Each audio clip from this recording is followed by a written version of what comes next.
Does the person who painted this picture deserve to be called an artist? Probably not, say the gallery directors at Pine Street Artworks in Burlington, Vermont. But that doesn't mean they don't respect the meticulous results of people who stay within the lines and paint by the numbers. A recent exhibition honored the 1950s phenomenon of paint by number.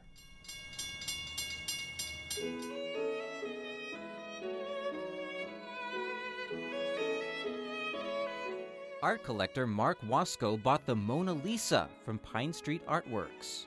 Not the original by Leonardo da Vinci, but a paint-by-number version by Anonymous. The Mona Lisa is a reasonably horrendous version of the classic. There are a lot of superficial details that are similar, but the picture is certainly lacking in a lot of the grace of the original, or even better copies of the original, and in a way that's kind of part of the charm of it.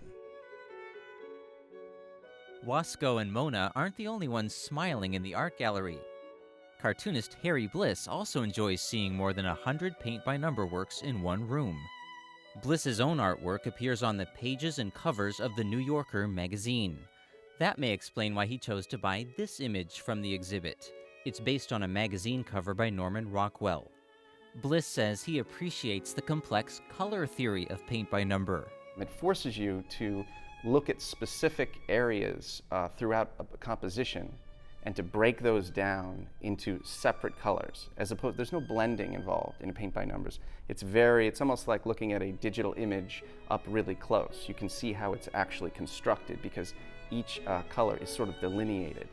And you can, within that context, you can see the actual, how the colors interrelate and will bounce off each other, or the rhythm that's created compositionally through those colors. He says paint-by-number kits can serve as a tool to teach. This is actually a very good example for people who are sort of learning about color or learning about art in general. And that's one of the great things about paint by numbers, is that you can see that the face is not simply a mannequin. It's not all one color. This face is constructed of all these different colors. There's sort of a greenish highlight here. This one has more yellow in it. There's a very strong highlight here. There's a little gray here. And in the shadow mass, all along here, we're finding a couple different colors that make up the shadow mass, excluding the black. And right in here, we have a wonderful example of reflected light, which is actually light that's coming from this direction, bouncing off something, and then coming back and hitting this side of the Indian's face, also this side of the Indian's nose.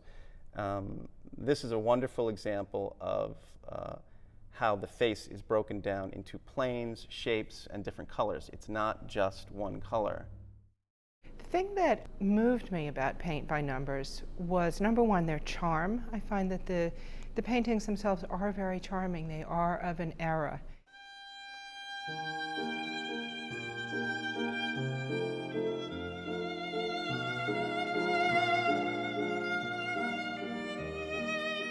Gallery director Liza Cowan says the internet gave her both the idea for the exhibit and a way to get pieces for it.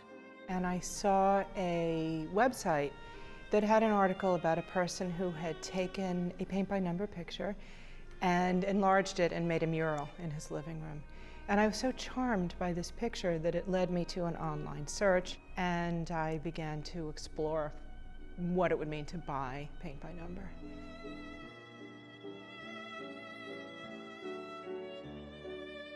Paint-by-number kits became popular in the 1950s, when they sold for about $3 each. Now, completed vintage canvases go for as much as $130. Cowan restricted her search to works from the 1950s and early 60s. And even back in the 50s, when they were made in a way to be nostalgic. The views are nostalgic, the concept is nostalgic. And now looking at them 50 years later, we're having a nostalgia for something that was already nostalgic. Now that intrigues me as a concept. She collected samples from the major categories of paint-by-number subjects.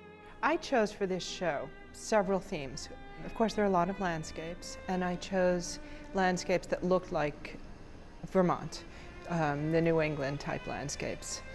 I did not choose the Everglades, for instance. I also chose people, I chose dancers, which were very popular, the ballerinas, the harlequin, then we get to the sort of sentimentalized other, the noble Indian and the geisha. I chose only a couple of those. And then I chose a lot of animal images, which were extraordinarily popular. Horses, dogs, and cats, predominantly, not barnyard animals and not particularly wild animals. I haven't seen any. The only non-pet animal I've seen is a sheep, and the sheep is in with a picture of Jesus as the shepherd, which ties into the religious themes, which were huge in Paint by Number. In fact, the Last Supper is the #1 best-selling image in the whole genre.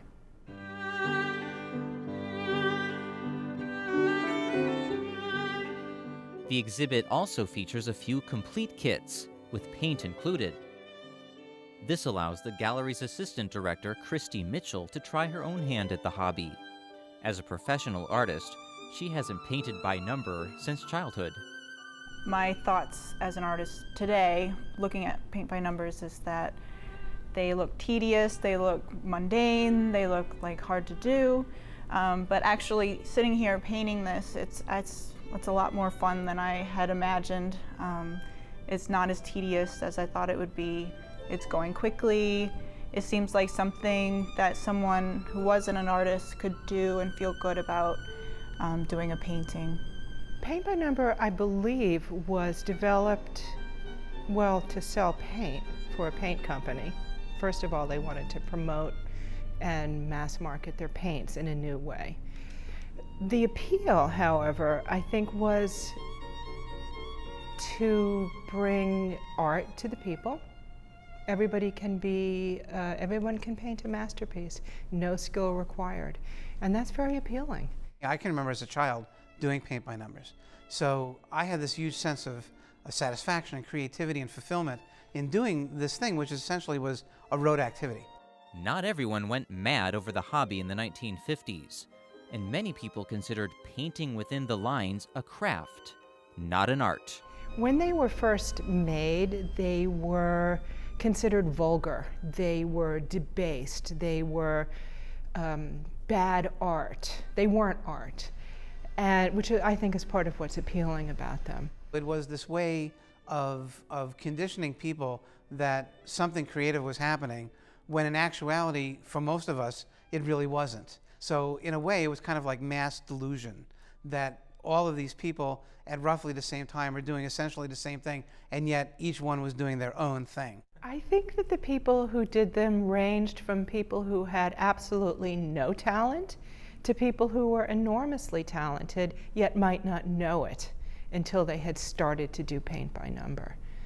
That somehow working with paint, there's something about having a paintbrush in your hand and a canvas to be painting on that teaches your hand and your eye to move and to look. And I think that Paint by Number probably taught that to a lot of people, that there's a thrill in actually painting. Some critics were less than thrilled, calling Paint by Number a symbol of the mindless conformity gripping 1950s America. That they were put together for the express purpose of having the masses do the same picture using the same colors. Nonetheless, every person imbues them with their own strokes and their own particular idiosyncrasies and their particular level of talent or lack thereof. When I look at all these images, in the gallery here, for me, it's kind of impressive because it seems like the artists, or whether you could call them artists or not, because they are Paint by Numbers, but they spent a lot of time. They were really trying really hard to achieve a certain artistic quality in these Paint by Numbers. And given the world that we live in today and how busy we are, I think that's probably lost. Just walking into the room, you get a feeling of the era, of the excitement that people had making these paintings. They're fascinating, they're weird, they're kind of kitschy. People like it. It's, there are a variety of reasons that people like it now. I don't think it's any more art now than it was 50 years ago, but I think with time, the distance of time, and an appreciation of pop culture, that we can see them differently.